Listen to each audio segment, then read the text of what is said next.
DDC चुनाव के नतीजे लगातार सामने आ रहे हैं और हमारे साथ शाहनवाज हुसैन साहब मौजूद हैं। उन्हीं से बात करते हैं। बीजेपी को सफलता मिलती तो दिखाई दे रही है, लेकिन घाटी में कमल खिलने के बारे में जो लगातार कहा जा रहा था कि यहां पर भी कमल खिलेगा और उसके लिए कोशिशें भी बहुत की गई, आप खुद यहां लगातार डटे हुए हैं मैदान में, क्या वो सफलता मिलेगी? देखिए, जम्मू कश्मीर में हम एक बड़ी ताकत हैं और कश्मीर में क्योंकि हम भी लोकसभा के चुनाव में कभी 1.5% या 2%, 2.9% पहले ज़्यादा से ज़्यादा वोट पिछले 2019 में मिला है। हमने कभी बढ़ाकर यहाँ दावा नहीं किया। हमने कहा कि ये चुनाव है, इस चुनाव में लोग भाग लें, कौन जीतता है हारता है ये सवाल नहीं, जमहूरियत जीतनी चाहिए। जमहूरियत होगी तो इंसानियत होगी, कश्मीरियत होगी, और लोगों ने पार्टिसिपेट किया इसमें, बड़ी तादाद में लोग वोट डालने आए, ये बहुत बड़ी बात है। और यही वजह है कि यहाँ पर लोगों ने वोट डाला, उसी को हम अपनी बहुत बड़ी जीत मानते हैं। हम 80 सीटों पर यहाँ पे लड़े हैं और कुछ सीटों पर हमने निर्दलियों को सपोर्ट किया है।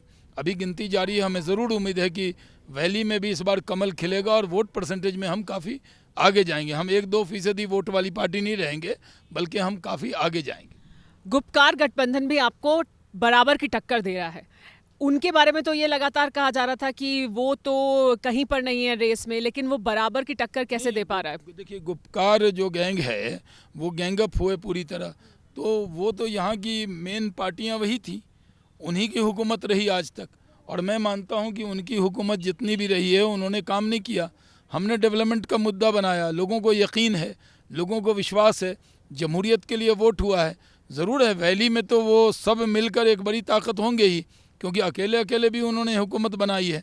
इसलिए मुझे पूरी उम्मीद है कि वैली में भी हमें सीटें मिलेंगी और वोट परसेंटेज बहुत मिलेगा। पर उन्होंने काम नहीं किया, फिर भी लोग उनको ही घाटी में क्यों वोट कर रहे हैं? यहीं पर वो यहीं की पार्टी है, उनकी पार्टी को, वो इन्हीं 3 लोकसभा की पार्टियां हैं दोनों, और यहीं पर उनके वर्कर वहीं हैं, पुरानी पार्टी है, तो ज़रूर जब वो लड़ेंगे तो उनको सीटें आएंगी।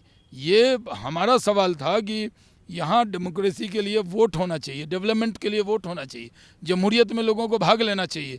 इसी को मैं पहले दिन से TV 9 पे कह रहा हूँ कि ये बहुत बड़ी कामयाबी है। एक ये भी सवाल है कि बार बार ये कहा जाता है कि जो डीडीसी चुनाव है या जो लोकल चुनाव होते हैं उसमें लोग हमेशा ही बढ़ चढ़कर हिस्सा लेते हैं।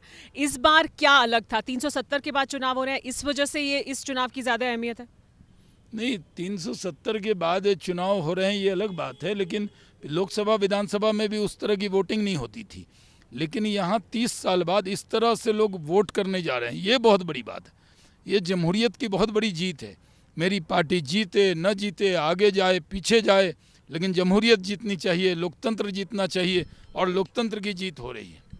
बहुत शुक्रिया शाहनवाज साहब। जैसे ही नतीजे आ जाएंगे पूरे, तब भी आपसे बात होगी, वापस एक बार फिर बात करेंगे, देखेंगे कि क्या रहा है नतीजा। घाटी में भी उस तरह की सफलता मिली बीजेपी को, यानी जिसकी वो उम्मीद कर रहे थे या जिसका वो दावा कर रहे थे। लेकिन बड़ी बात यह है कि 370 खत्म होने के बाद घाटी में लोगों ने बढ़ चढ़कर हिस्सा लिया है डीडीसी चुनावों में, और नतीजे लगातार अभी सामने आ रहे हैं, जिसमें गुपकार गठबंधन को जहां सीटें मिलती दिखाई दे रही हैं, वहीं बीजेपी को भी भरपूर सीटें मिल रही हैं और निर्दलीय भी झंडे गाड़ते दिखाई दे रहे हैं।